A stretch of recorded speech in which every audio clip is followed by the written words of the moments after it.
네,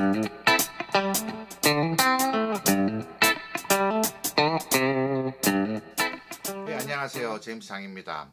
저희가 이제 오늘로써 혁신에 대한 얘기를 하는데 네 번째 시간입니다. 우리가 지난 그 세 번을 통해서 혁신의 시작, 수많은 아이디어와 수많은 창조 그런 것들이 이루어지고 있는데 그것들이 왜 혁신으로 이어지지 못하고 많은 것들이 사장이 될까?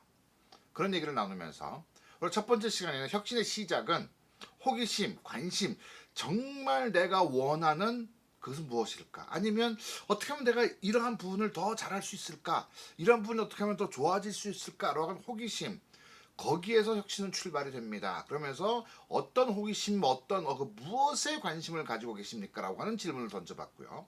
두 번째는 우리가 혁신이라고 하는 것이 이 호기심으로 출발, 관심으로 출발이지만 어떤 방향으로 가느냐, 그 방향성을 결정하는 거 why, 그 왜라고 하는 부분에서 방향성이 결정납니다. 라고 하는 내용을 가지고 우리가 두 번째 간단한 메시지를 통해서 우리가 동영상을 나눠봤습니다. 그리고 지난번에는 우리가 혁신이라고 하는 것은 내가 혁신이라고 해서 혁신되는 게 아니라 내가 만들어 놓은 어떤 그 개발, 혁신, 어떤 변화, 그것을 누릴 그 사람이 혁신이라고 인정할 때 혁신이다. 내가 아무리 세상 최고 제품입니다. 그래서 최고 제품이 되는 게 아니라 소비자가 인정을 할 때 최고 제품이 된다. 그래서 내가 원하는 어떤 혁신, 개발 그런 것들은 정말 그 혜택을 누릴 사람들에 의해서 결정이 나기 때문에 어떠한 혁신이 필요한지 그들에게 물어보십시오. 라고 하는 내용을 나눠봤습니다. 오늘 이 시간에는 혁신은 문화가 만듭니다. 라고 하는 내용을 가지고 간단히 한번 나눠볼까 합니다. 잔재주로는 불가능합니다. 잔재주로 잠깐 어떤 것을 이렇게 고치게 보일 수는 있어요. 상처가 났을 때 어떤 그 밴드를 붙이듯이 그런 것들은 가능하지만 잔재주 가지고 혁신을 만드는 것은 불가능합니다. 혁신은 문화가 만듭니다. 크게 세 가지를 생각해 볼 수가 있어요. 첫 번째는 소통, 나눔의 문화입니다. 소비자와 소통하는 겁니다. 무엇이 불편한지, 어떤 것에 도움이 될 수 있을지, 또는 내가 어떤 개인적인 삶의 변화를 원한다고 하면 나의 배우자에게 아니면 나의 자녀에게 어떠한 변화가 우리의 가정의 삶에 도움이 될지, 어떤 혁신이 필요한지, 소통의 문화입니다. 내가 결정하는 것이 아니라 내가 좋아서 내가 정하는 방향이 아니라 그들과의 소통의 문화 속에서 혁신이 결정이 된다. 두 번째 문화는 인정의 문화입니다. 객관적인 문화입니다. 예를 들어서 내가 어떤 제품을 만들었어요. 나는 최고라고 생각하지만 다른 사람은 최고가 아니라고 생각할 수도 있어요. 그러면 그 사람이 이것이 최고가 아니다, 이것은 뭐가 문제가 있다고 얘기하는 것을 나의 개인적인 것으로 받아들여서 기분 나빠지는 것이 아니라 왜 그렇게 생각할까? 어떤 객관화시키는 그런 거, 객관의 문화, 감정에 빠지지 않으면서 그렇게 생각할 수도 있겠구나 라고 할 수, 인정할 수 있는 그런 오픈마인드라고 할까요? 그런 문화를 얘기합니다. 그리고 세 번째 문화는 failing forward, 내가 실패를 합니다. 어떤 혁신이든 실패는 정해져 있습니다. 몇 번을 실패하느냐, 그것이 문제인 겁니다.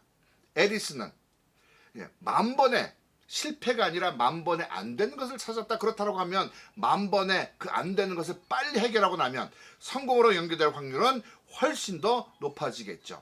전에 한 그 동영상에서 제가 나눴던 얘기 중에 BMW라고 하는 회사, 또 인투인이라고 하는 회사는 혁신 팀들이 혁신에서 그 실패를 통해서 무엇을 배웠느냐에 대해서 상도 줍니다. 라고 하는 얘기를 나눠봤습니다.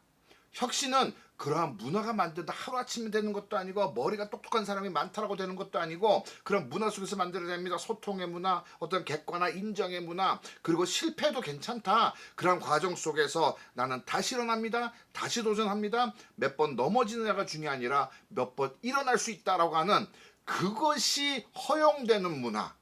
나 스스로에게, 일타라고 하면 같이 일하는 분들에게 그것이 허용되는 문화, 그 문화 속에서 혁신은 가능하게 됩니다. 여러분 가만히 생각해 보면 혁신은요, 여러분들에게 아이디어가 부족해서도 아니에요. 여러분들의 창조성이 부족해서도 아닙니다. 여러분께서 제가 말씀드린 지금 4번의 동영상을 통해서 말씀드리는 내용 다시 한번 생각해 보셔서 여러분들이 가지고 있는 관심과 호기심, 어떻게 하면 이것을 내가 더 잘할 수 있을까? 혁신적인 180도 바뀌는 변화가 어떻게 하면 내가 그것을 이끌어낼 수 있을까? 그 관심, 호기심, 방향성을 정하고 상대의 입장에서 혜택을 누릴 사람에게 물어보고 그러면서 그 본질적인 것을 찾아내고 그리고 혁신이 가능한 문화를 가지면 혁신은 가능하다. 혁신적인 변화는 가능하다. 삶이 180도 바뀌는 것도 가능하게 됩니다. 혁신 어렵게 생각하지 마세요. 어떤 변화, 삶의 어떤 혁신, 제품이든 시스템이든 어떤 무엇이 됐든지 간에 그런 혁신적인 것 가능합니다. 어렵게 생각하시지 말고 무엇이 필요할까?